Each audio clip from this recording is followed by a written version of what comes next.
Welcome to Journey to Authenticity, the podcast designed to help you become your true authentic self, create a clear vision for life, and ultimately step into a life of transformation.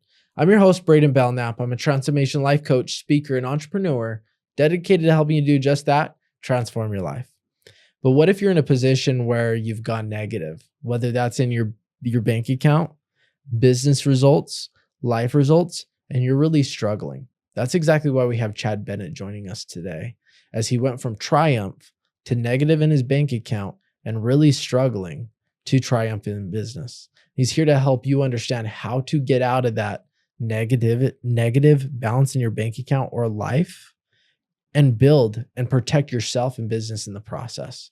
With that in mind, welcome to the show, Chad. All right. Thank you for having me. Absolutely. I'm excited for this. And you know, it's been a long time coming, but I've been watching your journey for a while. Okay. And I just want to say hats off to what you've created in this life. Well, thank you. So far, you're not done yet. Thank you. No, I've got a long ways to go. I'm not even close to my capacity. So jumping in, what initially inspired cybersecurity and entrepreneur for you? Yeah, definitely. So I always start my journey in elementary school and tell about that in somewhere around second grade. My school got computers for the first time, and I absolutely fell in love with computers. They were the old kind of yellowish Apple Macintosh computers and didn't do much. Just you could type into it and use a calculator, maybe a couple of small games, but the reality was very little compared to what we have today. And I was just mesmerized. And my first three loves in life, first one was sports. Always played sports as a kid. Second one was girls. And third was computers. Those were my three focuses. You know, in elementary school, there was I had a little friend that had his own computer at home. And I would go over to his house and he would download viruses. And he would open up the virus code, and we didn't know what we were looking at, but we would just look at them. And I was so fascinated and enthralled by the idea of code that could do something on a computer on its own. And so I had that initial excitement around it. Fast forward a bit, I was 14 years old, and we had a computer at our house, and we got the internet for the first time. And back in the day, the internet, you paid like 50, 60 bucks and you got a specific number of minutes. And I think we got 100 minutes for the first time we got internet. And it was on a company called Prodigy. And that first month was magical. Getting the internet for the first time and being able to chat with people across the world. And again, that first feeling of getting of interaction with computers came back, and the excitement came back. And even though, like I said, you couldn't do much with it, it was fascinating to me. And that first month, I went way over the 100 minutes. And my dad came back and said, if you do this again, we're getting rid of the internet. And I was immediately addicted. I don't know what it's like to be on heavy drugs, but I can imagine, because that was the internet for me.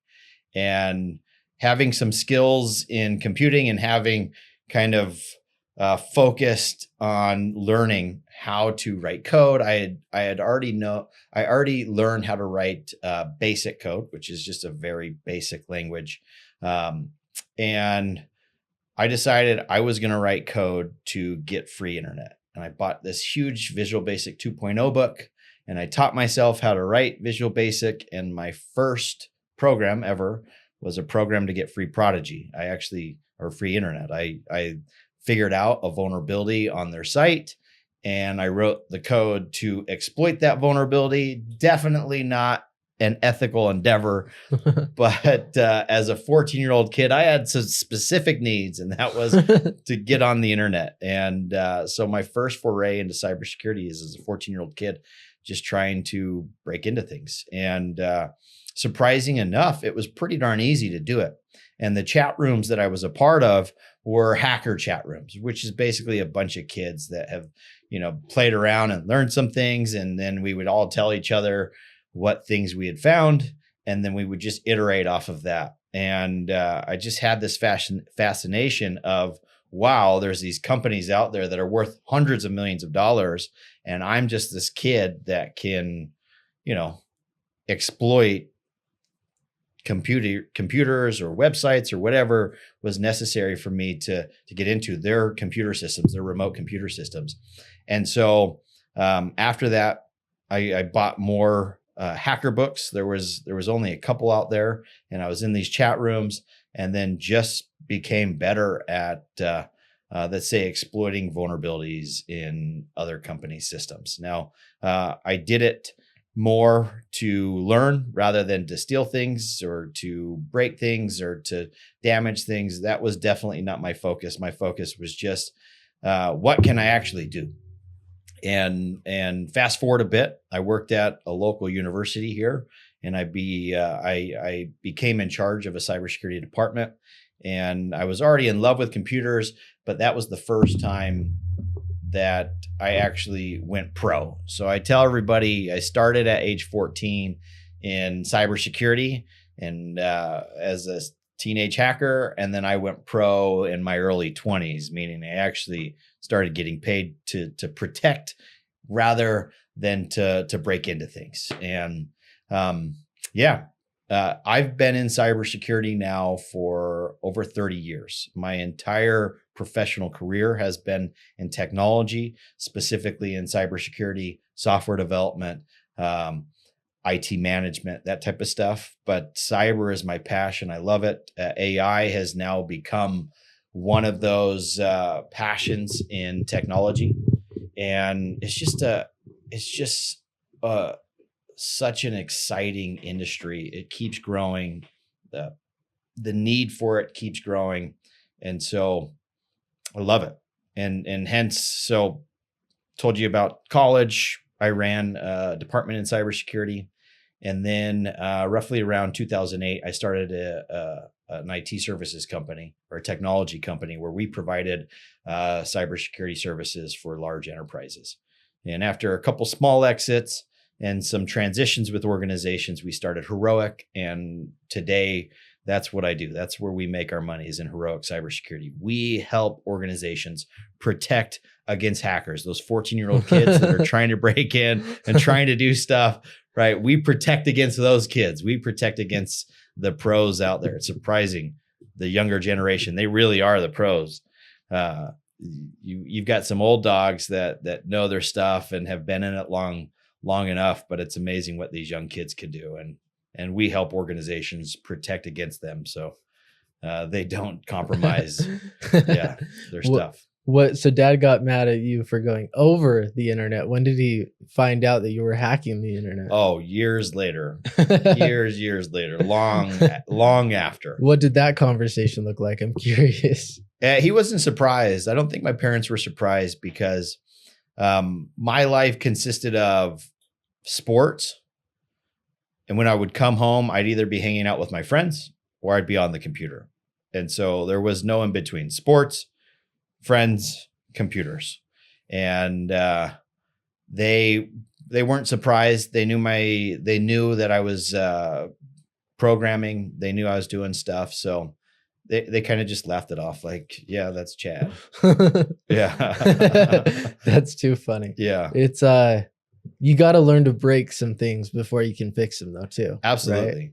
Absolutely. And I've broken a lot of things, so not necessarily on purpose, but one of the parts I talked about, the girls were the second love of my life. And now I'm happily married. I have 6 beautiful kids. We are very heavy in the sports side. I've got 3 kids now in college. My oldest daughter is a BYU cheerleader. My oldest son, he was a walk-on for BYU football, and he just had a baby. So we just became grandparents 4 weeks ago.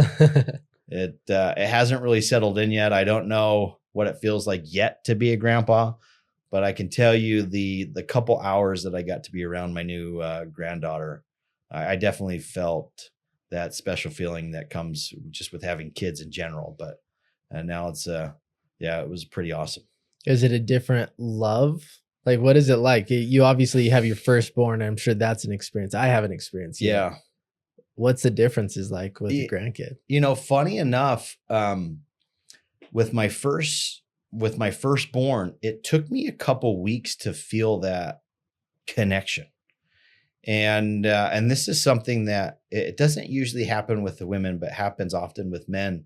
And I don't want to, that might not be a broad statement. There may be people that watch this and they're like, no, this is not how I felt. Well, for me specifically, it took me, I think it was about 5 weeks for me to feel the feels with my firstborn son, or my firstborn.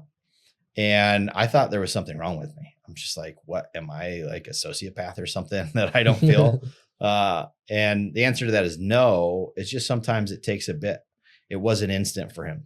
And then my second, it happened the same thing. So it wasn't instant, but a couple weeks later, and then thereafter, it was instant for every other child thereafter. And then with my granddaughter, it was instant. There was like the first moment I saw her, just this overwhelming feeling of love. And yeah, it's just it's a different feeling that the easiest way to say it, it's hard to describe, but it's just different. It's the amount of love is overwhelming.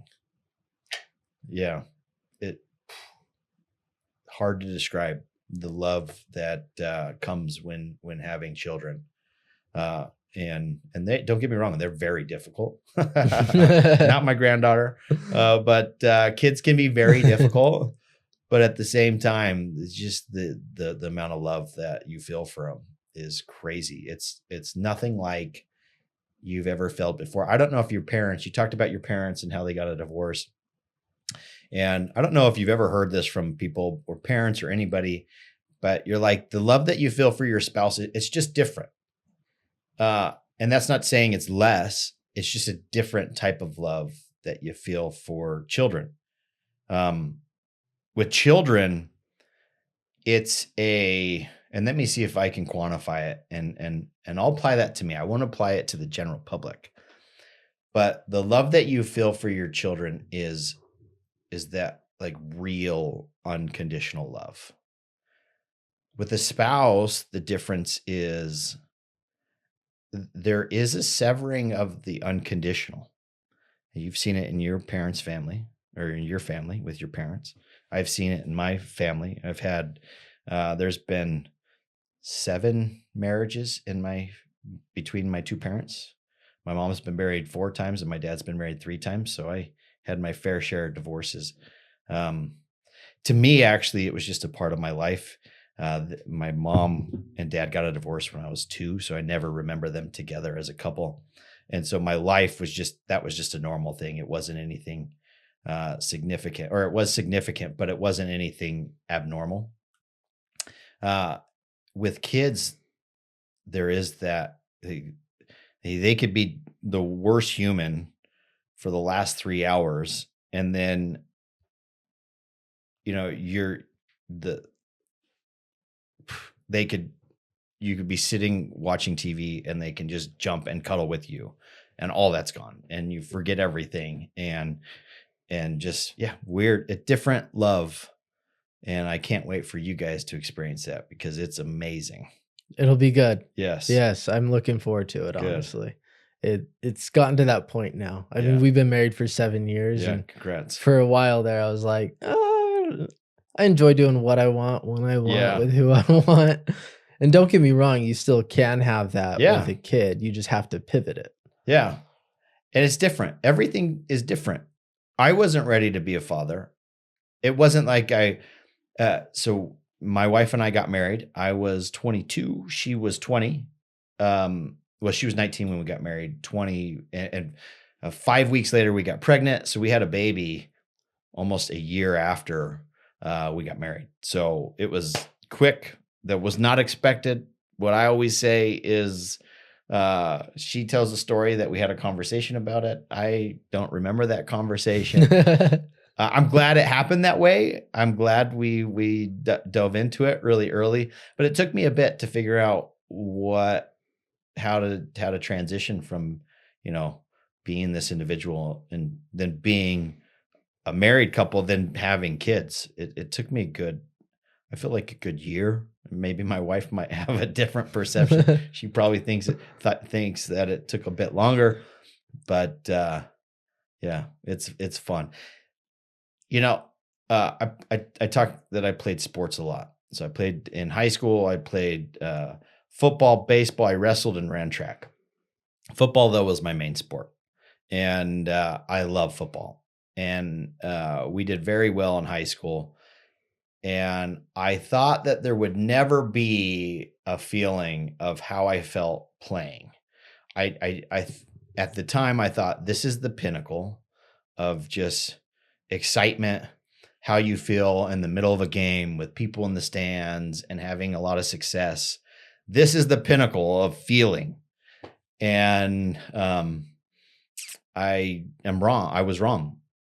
It's even better when you see your kids at that stage playing and excelling. And, like my oldest plays football. My second one is a cheerleader. She was a gymnast and went to cheer. She's a cheerleader at BYU. She's on the field at every home game, every basketball game. And just watching her, I know nothing about cheer. And just watching her do her thing is even better than when I was playing sports. And my next one is a soccer player, watching her play soccer at a high level. And my next one's a football player and watching him. It's just amazing. Just the level of feeling. That's empowering. I think back to my days because I played soccer. Yeah. And that feeling on the field when you're just crushing it. I mean, even when you're losing, like, don't get me wrong, that part's not as fun, but there's still that enjoyment part of it. Absolutely. You're in the game. Yeah. You're playing.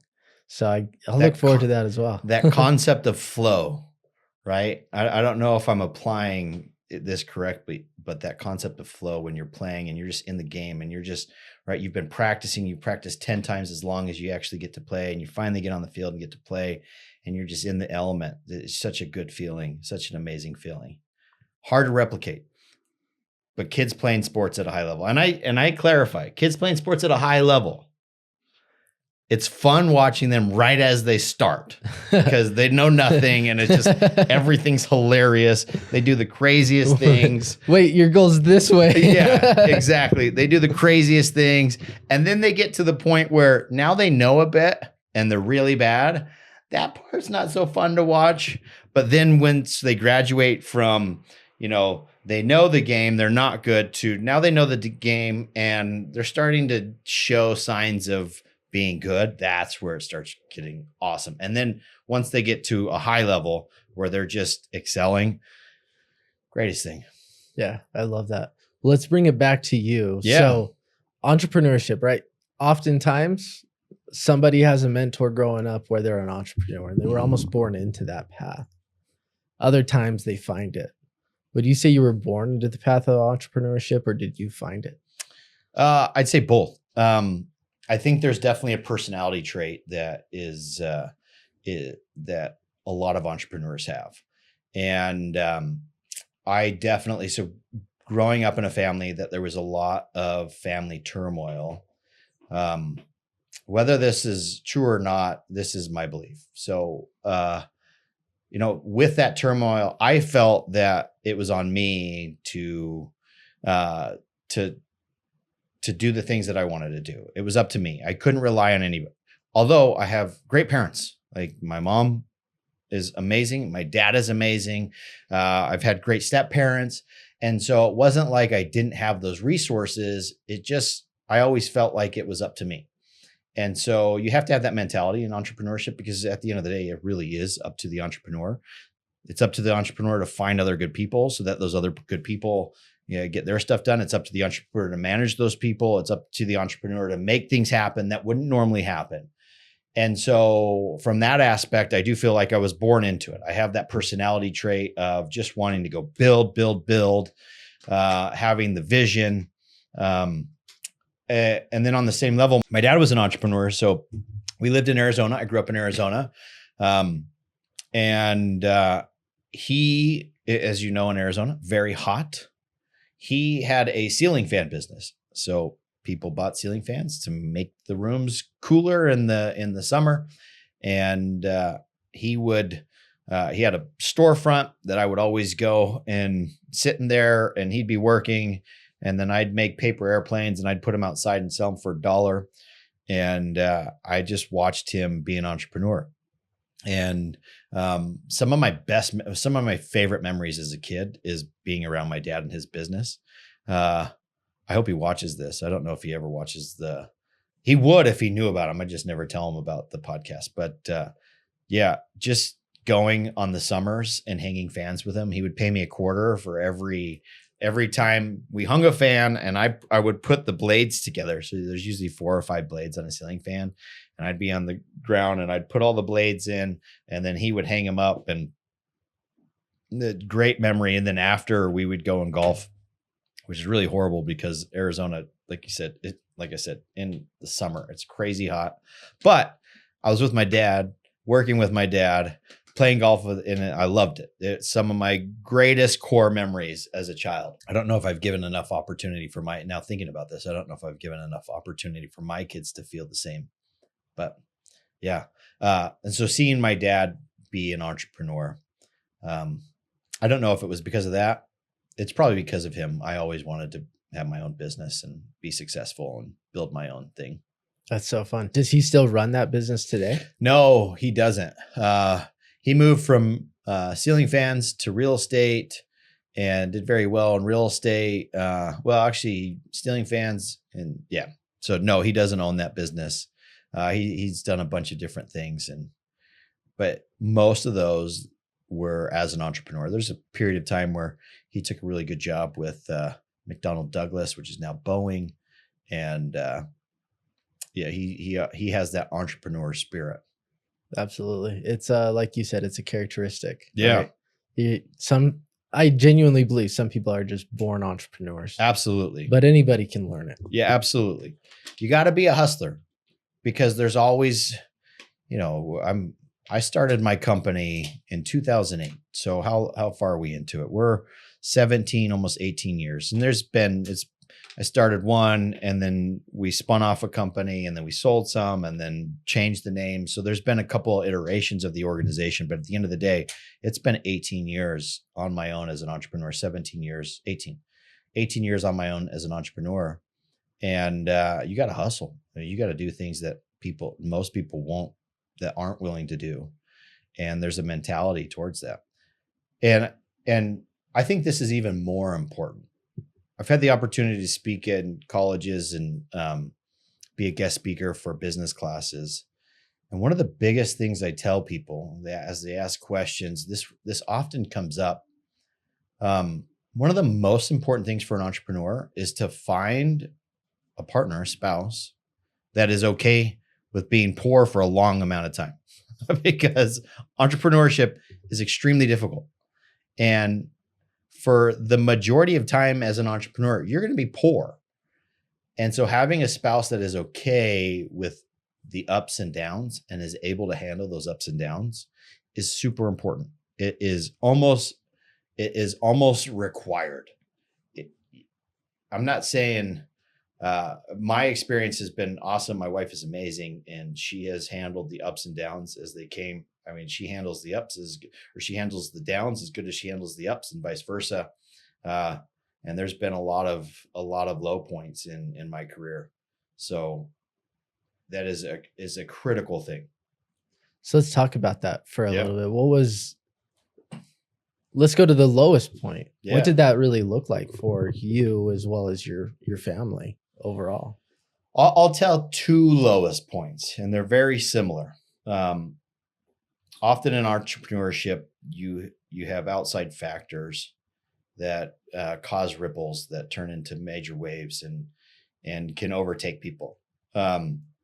2008, actually roughly around 2006, I started a real estate investment company. And within a couple of years, I was making millions of dollars. I was cashing 100 checks that are in the hundreds of thousands of dollars. I felt like I had actually, I wouldn't say I felt like I had made it, but I felt like I was succeeding. And the reality is the market was really amenable to people that were in real estate. You could get easy loans. The market was growing quickly. And so, I was making a lot of money flipping homes. And in 2008, the market crashed. And I went from cutting 6-figure checks to having almost zero in our bank. We actually went into the negatives. And so I thought I was smarter than the market. And so I didn't there we made very few layoffs. And basically what happened is I kept my team until there was no more money in the bank. And we almost lost everything. My cars were repoed. My house was in foreclosure. We were negatives in the bank accounts. And I had no income. I had left BYU at this time. So at the start, I was working BYU and doing real estate investing, or working at the university and doing real estate investing. And then I left that because my real estate investing was making significantly more than what I was making at the university. And then everything came crashing down.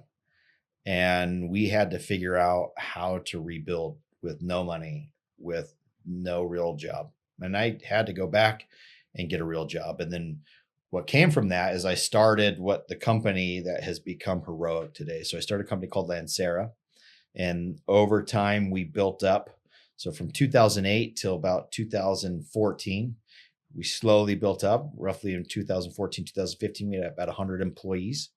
And we spun off a company that within 14 months went from 3 employees to over 400 employees. So this was a spinoff completely separate from the original company. And within 14 months, just grew like a weed. It grew crazy. Pretty much the majority of employees were here in Utah, and actually in Provo. And it was the first time in my life that I actually felt like I made it. When I did real estate, I hadn't felt like I had made it. I felt like there was still lots more to do. But this was the time that I felt like I had made it. We had built an infrastructure that, if it continued to go, was just going to continue to grow. We had a very large offer to sell it in the tens of millions of dollars that, if I had sold it, would have set me for life. This is 2015. And I got to the point where I felt like, hey, I've made it. I've been pounding my head. I've been pounding and struggling and hustling for now. That's 2015. So little under 10 years. And it's finally all paying off. And a month later, we were spending all of our marketing dollars, 98% of our marketing dollars, with Google ads. And Google made a policy change, and that policy caused them to shut down our account. We weren't doing anything illegal, unethical, immoral, or anything like that. It was just a policy, and it was a policy on third-party tech support. In fact, to this day, 10 years later, that is still something that they don't allow you to market to. So we were looped in with that policy. They shut down our account without any notice. We went from having hundreds and hundreds of employees and doing millions of dollars in revenue, with tens of millions of dollars of enterprise value and significant offers on the table, to all of a sudden losing hundreds of thousands of dollars every single week. Had to lay off 400 and something people in a matter of 2 weeks after this happened.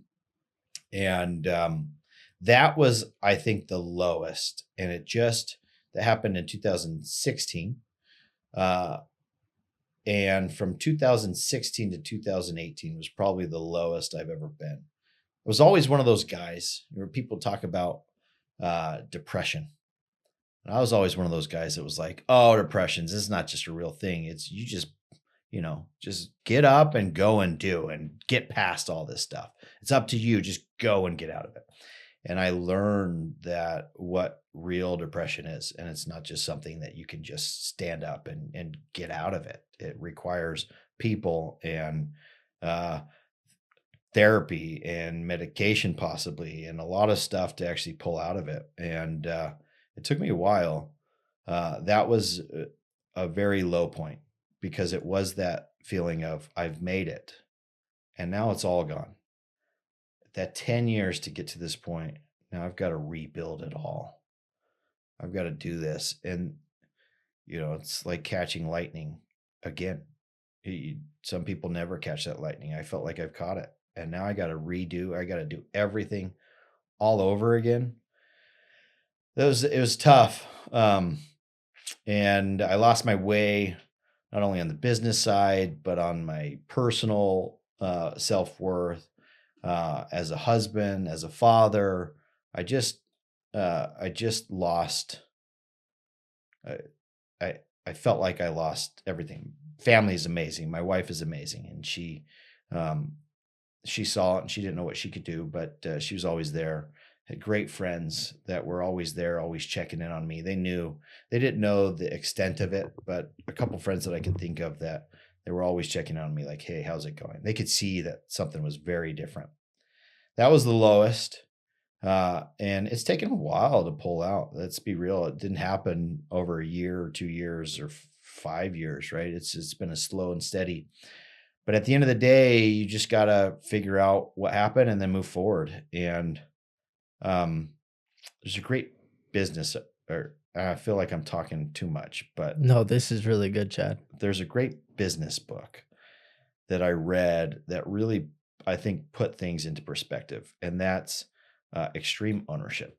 Have you read Extreme love Ownership? that book. One of my favorite books in the world. Because at the time I was just like, and there's a lot of cool stories that came out of it, but this is one of the business things that I learned. Right. Extreme Ownership talks about the military. It's a military guy. I think he was a SEAL. I don't know. He was one of the special forces. And he talks about in the military, you have to take extreme ownership things or people die. And I was busy blaming everybody else for things. And I was busy blaming Google for taking that away, and some other things happen, blaming some people in the organization. And at the end of the day, it was up to me. I'm the leader of this company. And I should have been doing things that wouldn't have allowed that to happen. Different marketing channels, different things, even though you can get sucked into Google or just one way of making money. And in an organization, unless you have 3 or 4 ways, you're really not a mature organization. And I should have done better as a leader to get those other ways to make money. This happened quick. I mean, we blew up. We went from, like I said, 3 employees, and then 14 months, we'd hired over 430 people in 14 months. So whirlwind, crazy growth. But at the same level, as a leader, you just got to get things to happen. And so Extreme Ownership really helped me to pull out of it. It's funny. You would think the opposite. You would think of putting the blame on yourself would cause people to just shut down more. And in reality, what I realized was, if this was my fault, it means I can pull myself out of this as well, in addition to all the other stuff that we talked about. And for the next time, which is now, that we would do things that we wouldn't rely on one source of marketing or one source of sales or something like that. So crazy time. Glad it's over. I'm glad it's over for you. Yeah. What you talked about is the cause and effect, right? Victorhood versus victim mindset. The victim is so focused on the effect. Yeah. It's because of this person, this organization, this situation, that all of this happened. And that takes away all control of what can happen. You have no power anymore. You've given away your power.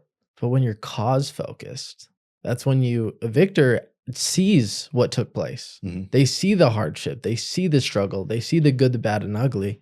But the cause is also, how can I be the cause of what happens next? Yeah. So you've consistently, victim serves I've been a victim in my life. I don't think anybody can say that they haven't. Yeah. And there's a lesson in that. But obviously you've transformed out of that multiple times. What is it that keeps you going? Yeah. So I guess it's different in each aspect of my life, right? Because I'm a business owner. I'm an entrepreneur. I'm a father. I'm a husband. I'm now a grandfather, which we're going to find out what that means. Everybody says it's amazing, and I'm excited for that. On the business side, I think the question is, on the business side, what motivates me, and it's my capacity. I know I'm not. What motivates me is to achieve my capacity. There's very few times in my life that I felt like I've achieved my capacity. The first one is I served a Christian mission for 2 years. It was amazing. And I felt like I gave every single ounce of what I had on that. Not the full 2 years, probably for the last year and year and a half is where I felt like I gave it all. Everything that I have, I gave it. I gave every ounce of effort. And that feeling is pretty awesome when you feel like you've given everything and you see the fruits from that. I felt like I had, significant fruits that came from it, not only personally, but where I was at. And then fast forward to this 14 months, which I felt like I had given everything. I don't feel like I could given more. It was just moving so fast, and it was such a whirlwind that that was the second time I felt like I've given everything. I don't feel like I've gotten to that point yet again. And so I'm excited to get back to that point. And it's not just something that you can architect. It kind of just happens. You have to architect pieces of it. You have to say, I need this for this to happen, and architect that system, and then replay that system over and over again and edit it until it just works. But that's what I'm chasing. I'm chasing what's my capacity. I've achieved less than 1% of my capacity. There's so much more to do. Now, on the flip side, on the business side, 1% of my capacity. On the family side, and there's still so much more to do. I looked at I've always written goals. I always write my goals down. And as an 18-year-old, I wrote my goals of everything that I wanted to do. And on the family side, I feel like I've exceeded what my goals as an 18-year-old were. Now I have significantly more, but I've just been so blessed on the family side. And I don't say this to lessen myself in this, but the reality is most of that is because of my wife. My wife, Tammy, she's amazing. Everybody that knows her knows she's amazing, and that she is the key of our family and why we have such a great family. That's not to say that I don't have a significant part in that, because I absolutely do. But the reality of the situation is she's the one that keeps us all together, and she's the one that stabilizes us. And I'm a big part in that, but she's the key. And then I've still got lots more to do on the family side, but I've achieved more than I expected as an 18-year-old. So that's pretty cool. To sum it up, I want to see if I can achieve the amount of not fulfillment. What's the word? Just, I guess I come back to that word capacity. If I can fill my capacity of what I can bring into the world. Absolutely. I love that. The one thought that came to mind as you've been talking through this is we're talking to the young entrepreneurs of the world that are looking to really accomplish success, and whatever that means to them. Success means different things to different people while remaining true to themselves. Yeah. Right.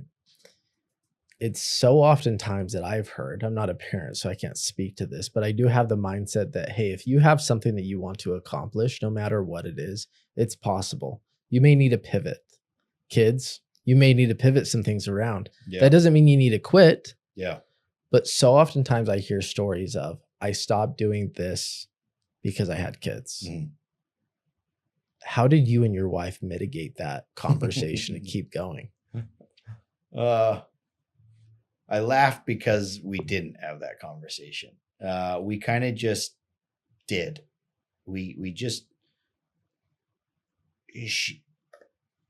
She took over the roles that needed to happen with the kids side and rearing the kids, so that I could focus on the business. And there was no discussion there, or if there was, I don't remember it. It just was my job as a father. What I feel, I'm not applying this to anybody else. I feel like my job as the father is to provide and protect and to set a vision for the family. And so she has done everything else to allow me to do that. I and never was. Obviously, we've had little conversations here and there, but there was never like this master plan of, okay, honey, let's talk about this. I'm going to do this. What do you want to do? And she says, I'm going to do this. No, it just happened. It just, and she's such a strong woman, with so much capacity and so much ability that she just gets it done. And she's got a great example in her mom. Her mom's the exact same way. Her mom is the rock in that family. And that doesn't lessen the value of the dad, which would be my father-in-law. They're both very successful. Both of them are doctors. They met in podiatry school. They started as podiatrists. He went back and got another degree as a doctor, and very always provided, not only on the financial side, but on the spiritual side. And then the mom pretty much took everything else. And so she saw growing up this strong female that was not only, take care of the kids in the household, but also, if necessary, right, to provide. Thankfully, Tammy's never needed to go out and provide. She'd be more than willing, and she helps with my company and my organization, and she does a lot of stuff on the side.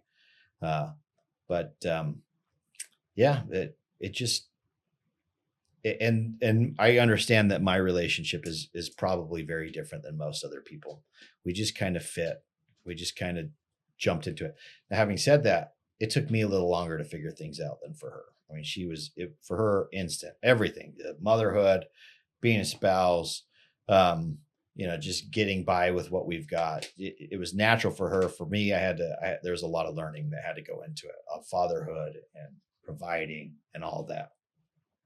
Yeah, it's usually there's a yin and yang between that, right? Yeah. One that usually has some things figured out balances the other. Yeah. I actually don't even care for the word balance. And what really comes to mind is alignment. Yeah. Right? Is you have this vision for whether your spouse, male, female, you have a vision for who you want to be, mm-hmm. your relationships in life. And like we talked about, some things take place, whether it's situationally, whether it's an organization makes a policy change, whether you have kids. That doesn't mean abandon ship. Yeah. That means, what do we need to do to still make this vision a reality? Yeah. I like the word from balance to alignment, because in entrepreneurship, there's no such thing as balance.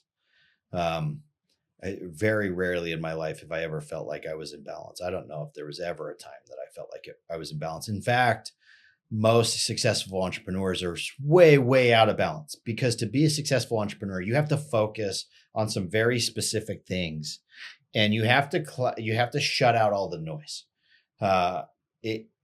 And you can't take care of everything. You can only take care of a couple things on a given day or a given month or a given year. And so you have to be out of balance to focus on the things that matter rather than all the other stuff. And the more I feel in balance, the more out of whack the company gets. And so it's good to be heavily focused on certain things. I don't know if I've ever met an extremely successful entrepreneur that I would consider has extreme balance. There's a couple, maybe. There's a couple local people that my perception is they're in balance, but I guarantee if I ask them, they'd just laugh. They'd be like, what are you talking about? Yeah, they would just laugh. And maybe that's because where they're at now is post acquisition, post sale of their companies, making the type of money that sets them for life and allows them to get more into balance. But yeah, alignment. I love that term. Yeah, alignment's important. Things change. Yeah. Life happens. Yeah. We're anybody listening, I don't know if you're aware of this, but you're human, and humans make things complicated. Yeah. Which is okay, because that's also the fun part as far as I'm concerned. Yeah. Like, I love coaching. I love leadership. Usually that's the more complex side of a business as well. But it's the fun part, in my opinion. One aspect that I don't know why I'm thinking of this, but the more I learn, the more I understand that I don't know much. And we're kind of all just, as you talking about humans, we're kind of all just making it up as we go. Now, that doesn't mean that we can't get really good in certain areas, like good in this specific thing or that specific thing. But still, even as you get better and better and better, you're still just making things up to figure out if it works or not to get even better. And so even though I've seen a ton of success in business and hired hundreds of people, if not thousands of people in my career, done a lot of stuff, I feel like I'm still just figuring things out, making stuff up as we go. And eventually some stuff works, and then we focus on that and get really good at that and then make it up elsewhere. So no matter what level you are as an entrepreneur, just understand you're never, it's kind of like asking kids when they're 14 years old, what do you want to do when you grow up? Right? I'm still figuring that out. I'm still figuring that out. I feel like I know what I want to do. I want to build the cybersecurity company until it's in the billions of dollars in worth, not because of the money, but because of the example of, okay, I've actually achieved a portion of my capacity because I know what I can do. Well, what I'll say is, like, again, I've followed your journey. Heroic is amazing what you guys are doing. Thank you. It's actually pretty incredible. I appreciate that. And I agree with you. What we are doing is incredible. We have a mission, our mission at Heroic. And the reason I started Heroic, let's get to that. This is important. So at my previous jobs, when I first started my own organization in cybersecurity, what I saw was there was a lot of attacks, and I was spending my time fixing the attacks. They would come in, they would break stuff, and we'd have to go in and fix it. And as we got better, we would block a lot of attacks, but then they would come up with new things and then new things and new things. And at the very large enterprise level, even though there wasn't a lot of solutions, there's still some stuff out there that would help protect people. And you would have more protection. It wouldn't be 100% protection, but there'd be more protection. And as you get up into higher level organizations, they have more money to spend on more protection. And I foresaw, and this is back in 2010, 2012, I foresaw that AI was going to get to a place where there would be AI-based threats. And those AI-based threats wouldn't just attack computers, but it would attack us. We would integrate technology into our bodies. And we actually are. I mean, you got pacemakers that basically run on little computers. And you've got technology that we're starting to utilize that's a part of it. Our phone is basically a part of our body. We have it everywhere. We run off of our phone now. And so this technology would be integrated more and more with our lives, but also into our bodies. And I foresaw that AI was probably the biggest threat that we were coming up against. And now we're fast forward 12 years. We see it today. Thankfully, we haven't seen any legitimate AI-based threats that have autonomously attacked whole infrastructures. We're starting to see pieces of it, but it hasn't happened yet. I started Heroic back in 2014 with a vision and mission to protect humanity from this future of cyber threats, really AI. That's why we started it. And we've been building the framework to do this. Everything that we've built today is to build that framework. I still feel that this is the case. In fact, I think it's been proven time and time again that this is coming. And we feel like our platform is the technology that will protect against that future threat. Now, we don't have a lot of time to continue to fix it. I mean, that threat is even more imminent. And so, yeah, our tech is pretty cool. We've got a great team, but we can always get better. And we're still a long ways away from getting to that point, but at least we've got that framework. And now it's time to enable that so that it will protect. I legitimately feel like within the next 5 years, we're going to start seeing legitimate, autonomous, AI-based threats that for every single system that's called agent will be able to attack this system and understand what the differences are. And then another agent will be able to attack others. And that's really what we're trying to protect against. So more curious question, from what you learned as a 14-year-old, what did you learn there that's still applicable to today? Yeah. So all companies are vulnerable. one of the things that I learned is, and this probably didn't happen as a 14-year-old. What I found out as a 14-year-old was it's pretty easy to get into organizations or companies or systems that you're not supposed to get into. Now, I don't do that anymore because, right, I've got 6 kids and a granddaughter, and I don't want to go to jail. It's illegal to do that. But all companies are vulnerable. And all it takes is somebody with enough time and enough money to be able to attack them. It doesn't matter where you are. It doesn't matter how secure you are.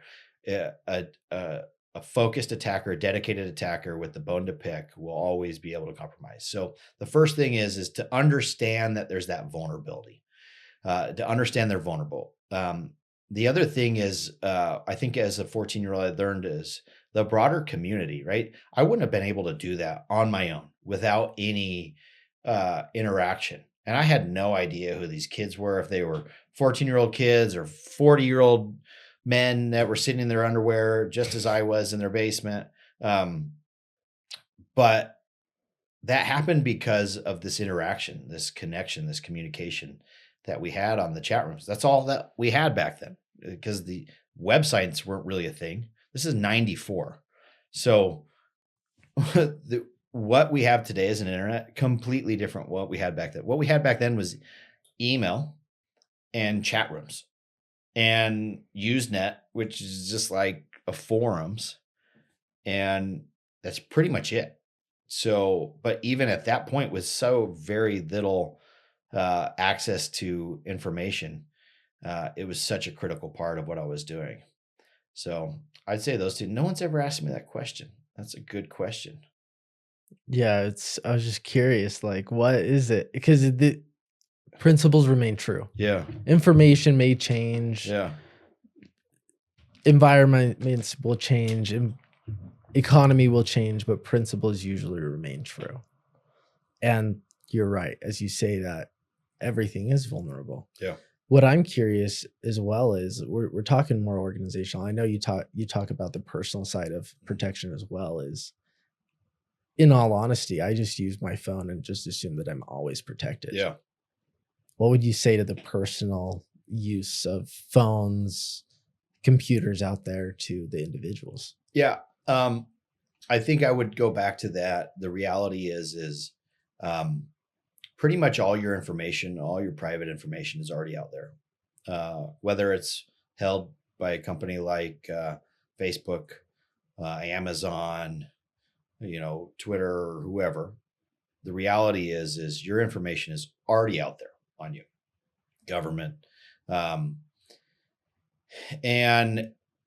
it's important to, I'm trying to do this as a non-CEO of a cybersecurity company, right? I'm trying to extract the marketing side of my brain to the information side of my brain.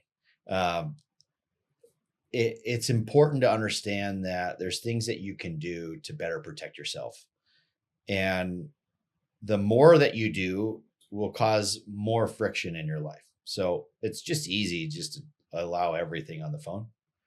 And the least amount of friction is just allow everything and not really care. But if there are certain things that you do and you should have to protect against, and everybody needs to understand that. And here's one thing I always tell my kids, and I recommend this for everybody. Some people might see this as a moral question or moral item, but let's take out the morality of this. You shouldn't do anything on your phone that you don't want people to know. Like for my kids, I say, never, ever, for any reason, ever take a naked picture of yourself on your phone, because you can almost guarantee that's going to get out. Somebody's going to see that. Somebody is, whether it's your friend that takes your phone and swipes left, or whether it's the attacker that is, hey, this is a really cute girl and I found out the phone number and I'm going to spend X amount of time trying to get access to that.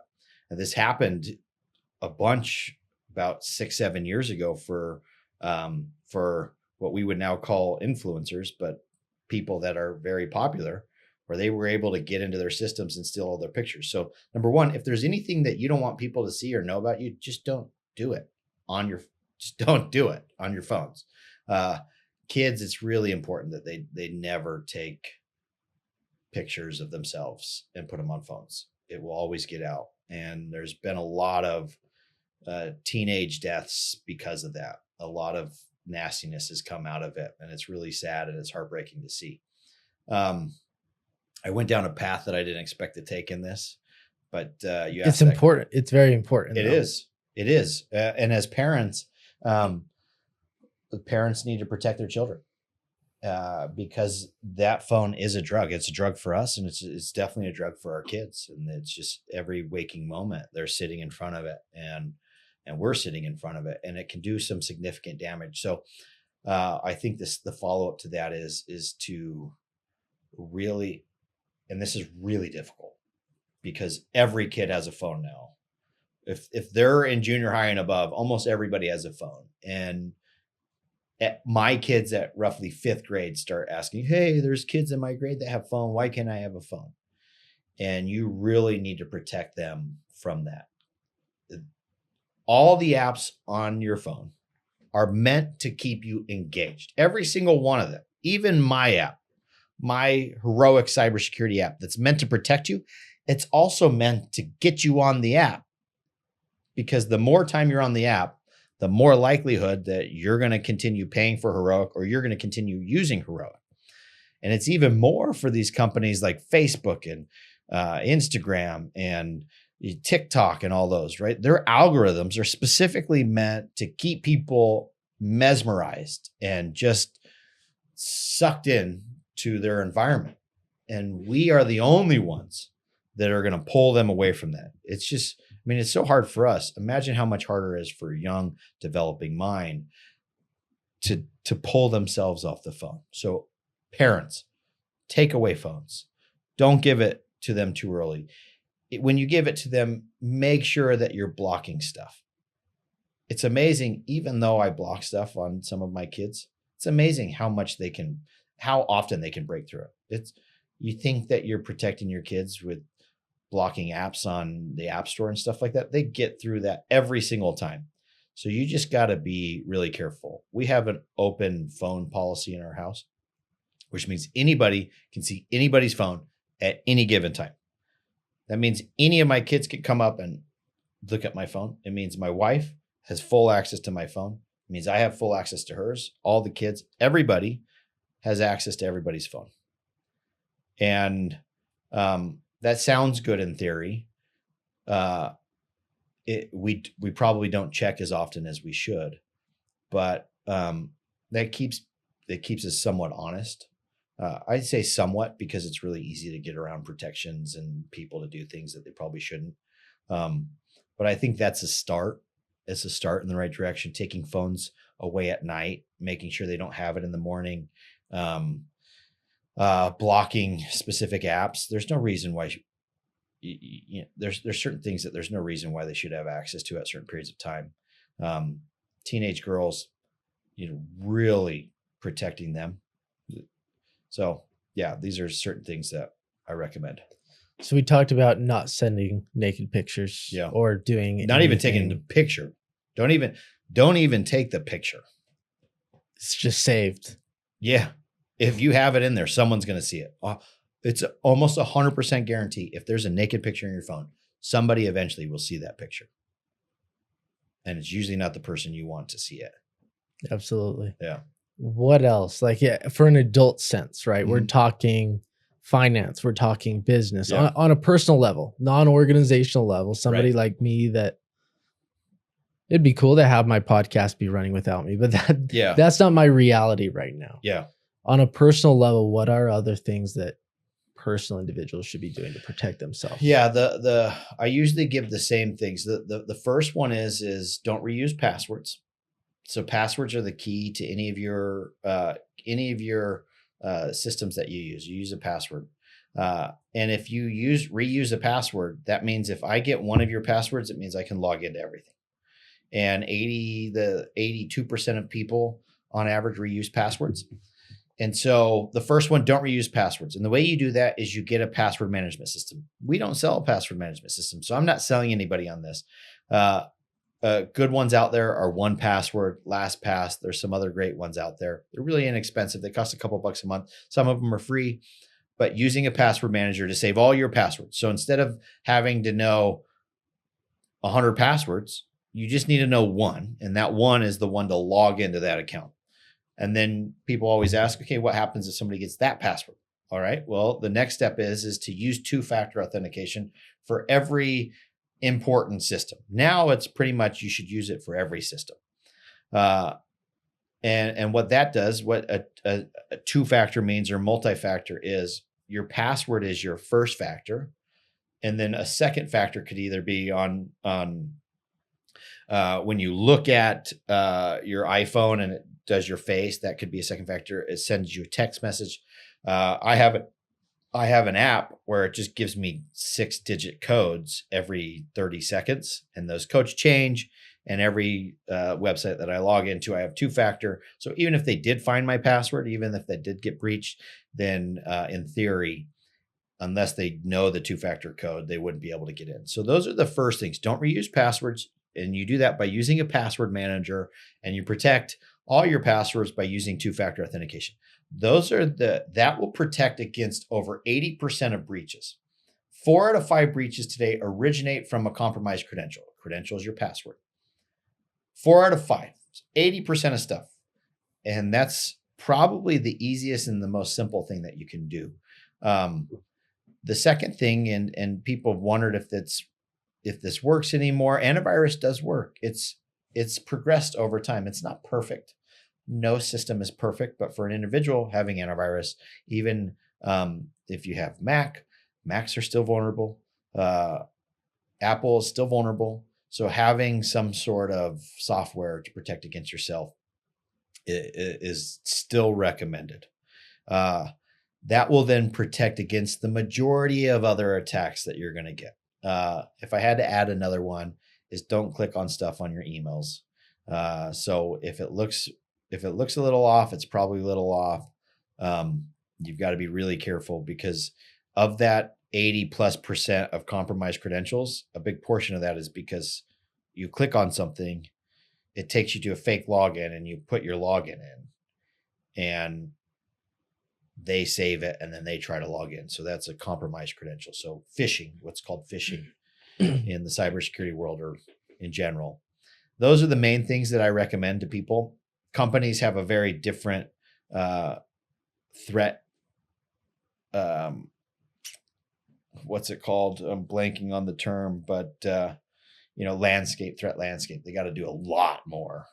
That's very basic stuff for an enterprise, but for an individual, just password management and antivirus. Those two things are going to protect you. You think you'll ever start a password management software app? We've thought about building it into our current app. We'll either build it or partner. Right now, we're in communication with some password management companies that will likely partner with them. It's a pretty big undertaking to build that into your own system. There's actually one thing that I forgot, and it's the same as monitoring your social security number. So identity threat, that's called identity threat protection. So you do these things to protect yourselves, and then you get intelligence that tells you, okay, here's your information that you want to protect. Let's make sure you're protected. So that's the next thing. Make sure you have an identity threat intelligence company that is giving you data if your social security number has been hacked, or someone's used it, or your email has been compromised from this site. And those are additional things that you do on top of it. That then it becomes a proactive thing, where then now something's happening and you can take action.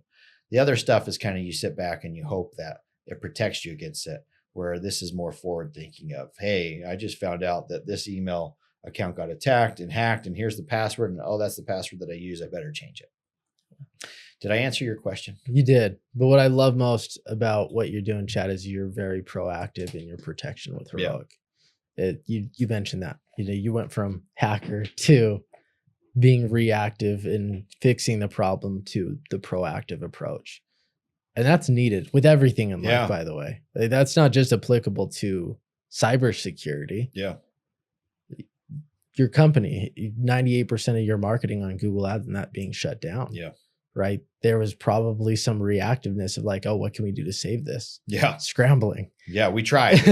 We couldn't implement anything fast enough. But look what you're doing now. You're taking a proactive approach. So not only are we getting the benefits of your knowledge and what you're doing with Heroic, but you're here to last. Yeah. And that's exciting. Yeah.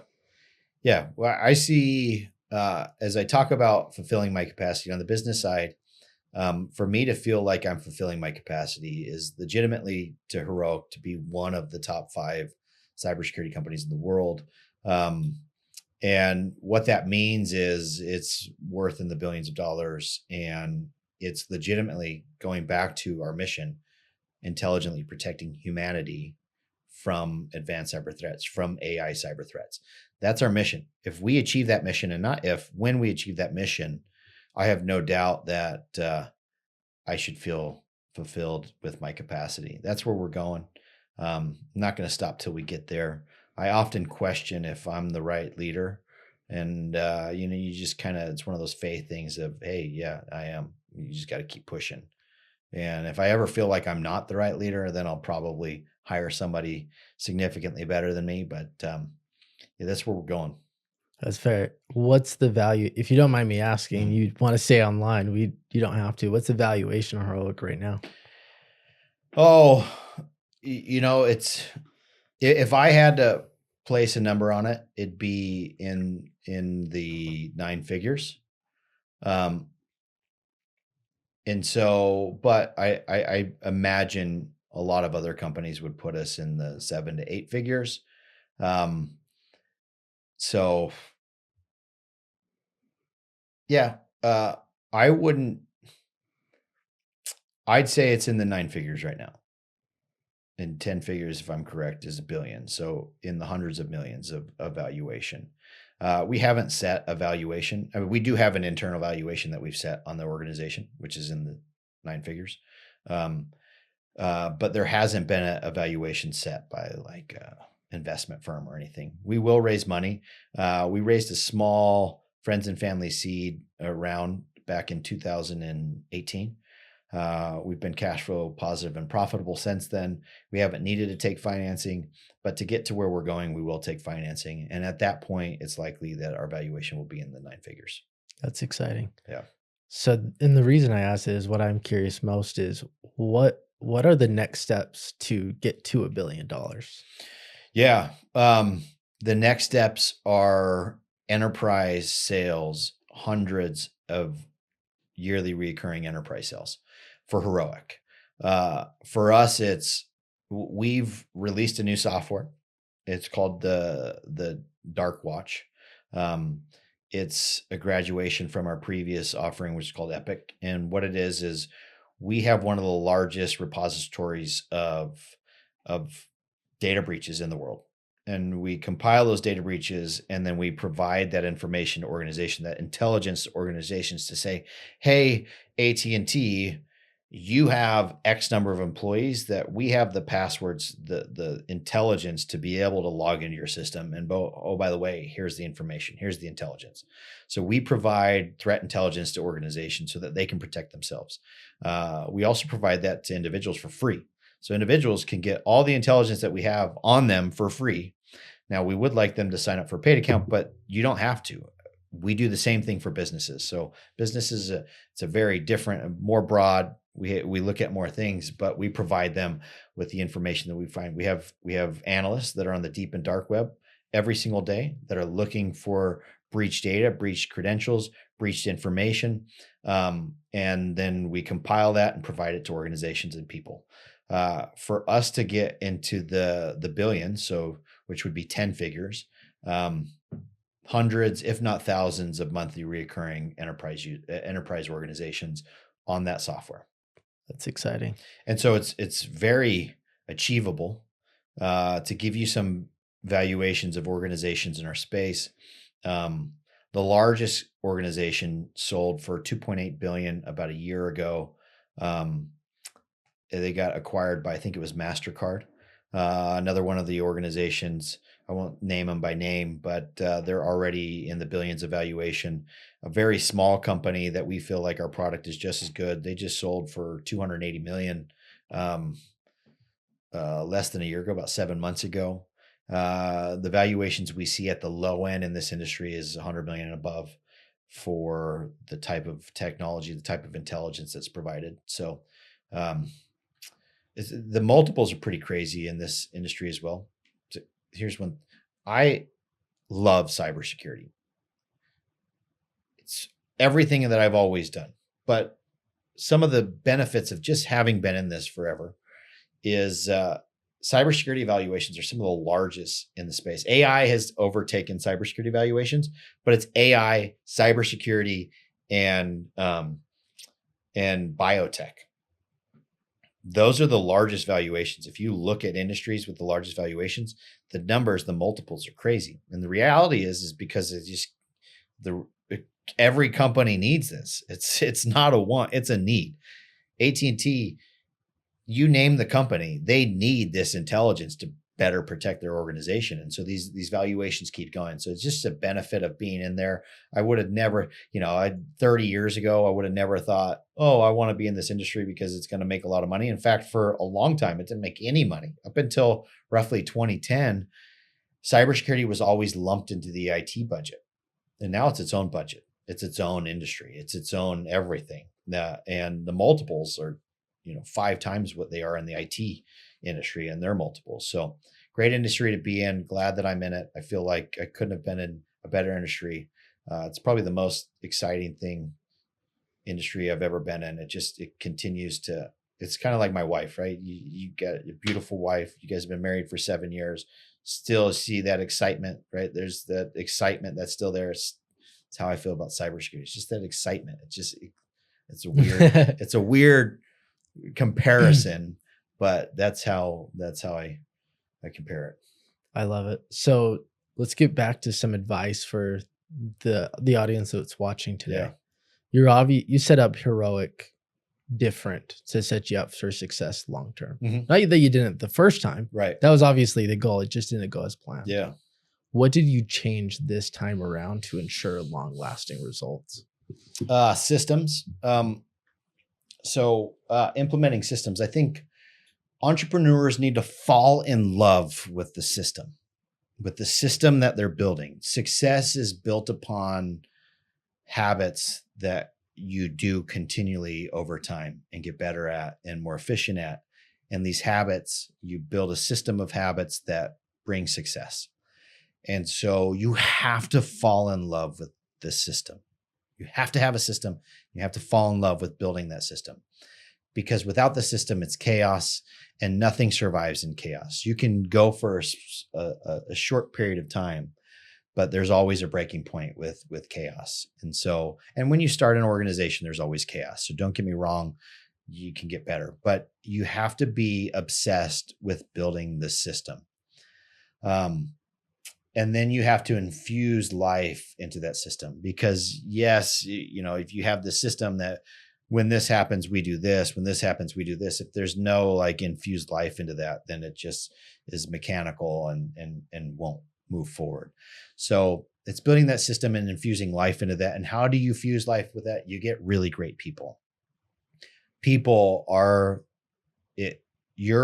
As an entrepreneur, your success is dependent upon the people that you get. It's really hard to be an entrepreneur that's on his own that is really successful. There are great examples of that. There's a lot of examples now with technology. You can actually be that. But at the highest levels, you have to rely on other people. And to rely on other people, you have to get really good people. And this idea of a 10x developer. So Google kind of popularized the idea of a 10x developer. So you got developers, and then you got some developers that do 10 times the output that some just average developers do. And in my experience, and there's a lot of people that would disagree, but in my experience, there really are people out there that are 10x just people that are a part of your organization. And your job as a leader is to find as many of those people as you can possibly get, and to recycle through your people to get that 10x or whatever X. People, infusing really good people into that process, into that system that you obsess over, I think is super important. and it happens over time. I think I'm circling back to our systems and saying, what can we do as a system to get better in every single department, in finance and sales and marketing and fulfillment. Every part needs it. So those are the two main things I would say. Yeah. There's a saying, you rise to the occasion. That's complete bullshit. Mm-hmm. You fall to it. Yeah. You rise to the level of your process. Yes. So what does that conversation look like, right? Me and you are sitting down. There's a problem at hand. Mm-hmm. How do you break that down to build a process to get a new result? Yeah. You start with your values. So you start with your mission, vision, values. Any organizational coach on a organizational coaching side, I've had a couple coaches, and they always start with, what's your mission, vision, values? What are you actually trying to do here? You have to have a focus of where you're trying to go to get to that place. And so putting down your mission, vision, values, putting that information in there. And then once you build your value, once you've figured out your mission and vision, basically where you're going and who you are, and then you build those values to tell you, okay, these are my guidelines. These are the things that I'm going to live by. And then you put those in place, and then you build a plan to get to where you're going. But you have to live within that framework that you've built for yourself, which are your values. And those values change over time. Most of the time, those values are very aspirational. And then you get a year into it and you realize, I keep hitting this microphone. We need to change this. This was more aspirational than actually who we are. And you change that, and how you guys interact in an organization becomes your culture. Your culture is not your mission, vision, values. Your culture is actually what happens in an organization at any given time. Hopefully your mission, vision, and values, they push you to a certain culture or help you with the culture that you want to build. But once you build that framework, and then it's really just starting wide, broad, and then whittling it down in each department. So for example, in a previous iteration of Heroic, which was called Box Support, this is the company that went from 3 employees to over 400 in 14 months. We were amazing at our sales and marketing. Great. And one other thing, actually, we're amazing at our recruiting, training, sales, and marketing. We were average at fulfillment. And sorry to the fulfillment manager that watches this. I would say we were average at fulfillment. But we were really great at finding people that knew already what they were doing, training them, and then getting them the leads to be able to sell quickly. So here's a crazy stat, and I've never seen this in any other business ever. We were able to take new salespeople, and make them profitable within 3 weeks. 3 weeks. So how we did that is we hired people that already knew what they were doing. We put them through a very specific training program to say, okay, you already know what you're doing. This is how we do it, and this is how we communicate it. And then we had a great lead funnel through Google that got them leads of people that needed that product right now. So they already knew the sell. They then learned how we sell it.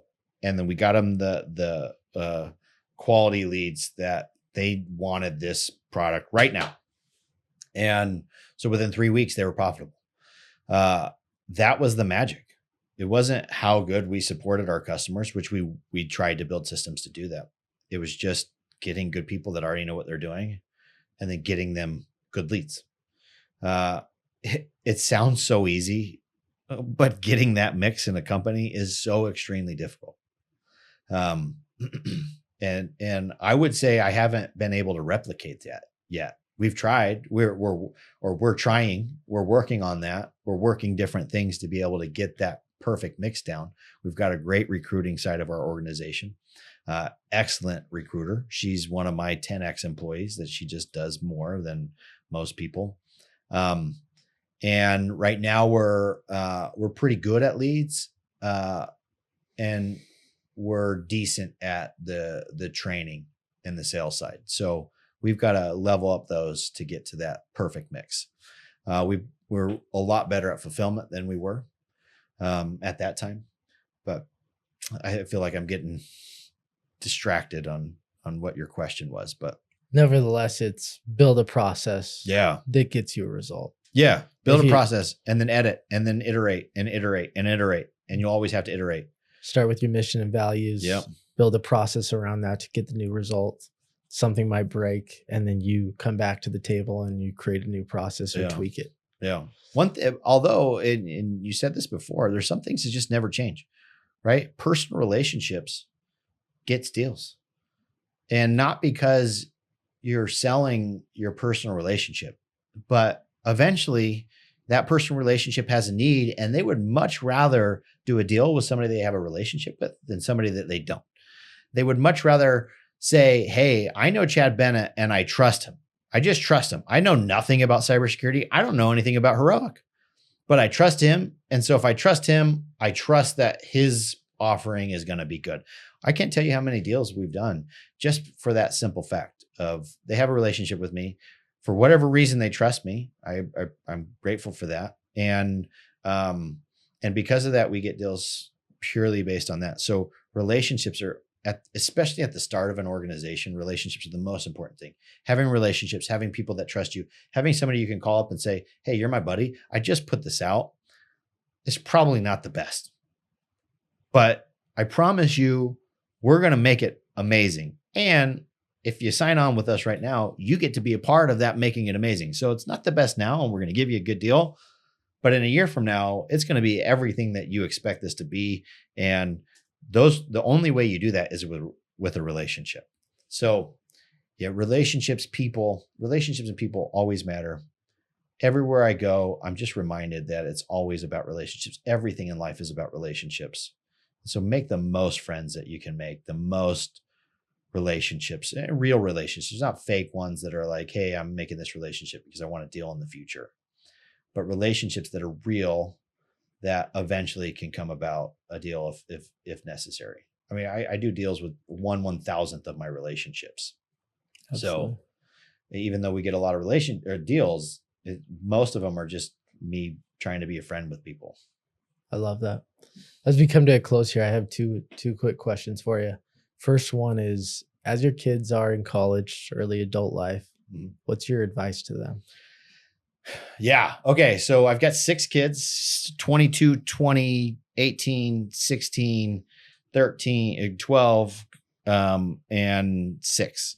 And now and I just specified the ones getting to early. Yeah. That was my bad. Yeah. Like, no, I still it's got okay. A 6-year-old. Yeah. I still got a 6-year-old, and now my granddaughter. So she's 4 weeks old. So, but this is the same advice for everybody. Okay. Advice I give: work hard. Life really is about working hard, and people kind of push that away. The reality is the people at the top are working the most usually. The idea of a 4-hour work week is few and far between, and most people that have been successful are not working 4-hour work weeks. They're working 70-hour work weeks and above. So they're just being engaged in a positive, just being engaged in positive things is important. And that's kind of what work is. It's just being actively engaged in doing something positive. It could be, I guess work could be somewhat negative in some aspects, but that's the first thing. Just continue to work hard. The second thing we just talked about, make real friendships and relationships. Life is about relationships. It's amazing how fluid things can be when you have so many relationships. Because if you need something from somebody, you don't feel bad about saying, hey, so here's a great example. My daughter's a BYU cheerleader. There's a business owner that is very good at what he does. And most people would be afraid to contact. I have no connection to that business owner other than he donates money to the BYU cheer team. And so I messaged the cheer coach and said, hey, can you introduce me to this person? I got introduced to that person. I asked him the question that I had, and the information that I got from him is worth tens of thousands, if not hundreds of thousands of dollars. And that information would only come about because of the relationship. If I had gone to him directly and said, hey, by the way, I'm this guy, give me, or can you help me with this and give me some information? He probably would have never responded. Maybe he would have, I don't know. But because of relationships, it greases everything. So Focus on creating and building real quality relationships with no expectation of anything in return. If you expect everything out of every relationship, you're going to ruin every single one of them. You got to have no expectation of return. Now, you will get returns on that, but be in it for the relationship, not for what you can get out of the relationship. And then if I'm specifically talking to my kids, okay, let me give you what I tell my kids when they graduate and they're looking for a spouse. I tell them 3 things. These are the 3 things that you need to look out for a spouse. So I'll put it on here and I'll edit it a bit. But the first thing to look for is a proven achiever, a proven high achiever. So this is the literal what I tell my kids. Look for a proven high achiever, somebody that has consistently shown that they can achieve at a high levels. And you see that in them focusing on a specific aspect of their life and doing it, whether that be piano, being really good at piano, whether that being athletic, a sports person, and band, it doesn't matter. But you want to see somebody that has focused and put in the effort to be good at something, really good at something. So look for proven high achievers. Why? Because if they've proven themselves to be high achievers as kids, they're probably going to be high achievers as adults. The second thing I tell them is to find somebody that is, and this is where I'm going to edit a bit, somebody that shares a common culture. I'm LDS, my family's LDS. And so for us, a common culture would be other people that are active, believing, committed LDS members. I'm not saying everybody should do that. I'm saying find a common culture. If you're Catholic and you're devout Catholic, find somebody that's also devout Catholic. If you're Jewish and, find somebody that shares a common framework and culture, because that framework matters in as a family, as a relationship, as a couple. It is the foundation of everything in a relationship, or at least it is in our family. And so, like I said, for us, it's being active, committed, believing members of the LDS Church. For others, it might be, there's being Greek, right? Greek people want being Sicilian. Other Sicilian families want them to marry other Sicilian families because they have this culture. It's just ingrained. They already know that when we have this argument, this is what happens. When our kids are in school, this is what's going to happen. It's just that shared culture. And the third thing, and this applies for everything, but I'll give the application to it in our family specifically. Somebody that's kind. We're a very athletic family. Our life revolves around athletics.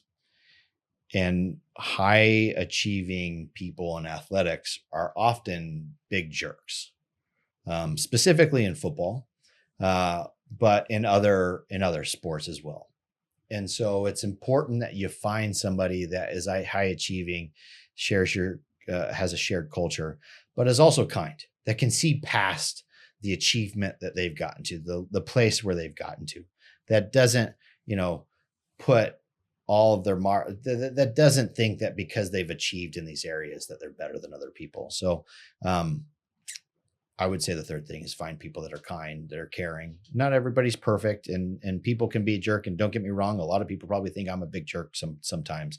So it doesn't mean that they're 100% kind, but they at least have the ability to consistently be kind and caring, and forgive them for the times that they're not. It's powerful. We all can be jerks at sometimes, but yes, overall kind. Sometimes I have to get unkind in certain areas, but clear is kind, right? Yeah. Vulnerability without boundaries is not vulnerability. Amen. 100% agree with that. Absolutely. And then the last question, we'll make this one quick as we wrap up here, is what is your definition of an authentic life? Definition of an authentic life. So, a lot of people say, just be you, right? And it's really hard to just be you when you don't even know what that means, like who you are.